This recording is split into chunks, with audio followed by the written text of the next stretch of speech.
સેવકજન પૂછે કે ભાઈ તમે કેમ પાછા ફરો? એટલા બધા કેમ પાછા ફરી ગયા? કે અમે હારા કામે જાય છે, અમે આણું છે મારી દીકરીનું, હામું મયત મળે છે, અમને સુકન થાય છે. તો એક સેવકે કીધું ભાઈ આ તો મહાત્મા મુર્દાજી છે, આને અપસુકન હોય? આને તો સુકન હોય. કે નહીં અમને અપસુકન થાય છે. ઈ વાત મહાત્મા મુર્દાજી પાલખીમાં સાંભળી ગયા.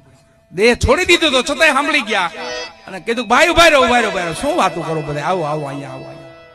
બધા આવ્યા પાસે, પાછા જાગૃત થયો. કાળને કાળને કહી દીધું હટી જા. આ ભક્તિનું પ્રમાણ છે, આ ભજનનું પ્રમાણ છે વાલા. આ ભક્તિની શક્તિ છે.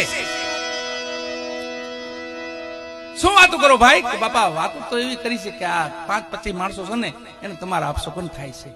કોણ છે? એક દીકરી છે. દીકરીને મારા આપશોકન ક્યાં જાય છે? એ આણું જાય છે, એમના પિયુને મળવા જાય છે. બોલાવો અહીંયા. દીકરીને બોલાવી માથે હાથ ફેરો, બેટા ક્યાં જાશો?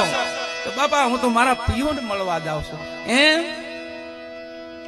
દીકરી તું તારા પિયુને મળવા જાય ને હું મારા પિયુને મળવા જતો હતો.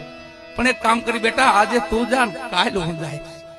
એક દિવસ કાળને ઠાલી દીધો, દીકરીને પિયર મોકલી દીધી. ઈ મહાત્મા મુર્દાજીને આ જ્ઞાન કટારી છે વાલા, શબ્દ કટારી છે. અને જો કાંઈ નથી, અણી નથી, ધાર નથી, તોય આર પાર નીકળી જાય.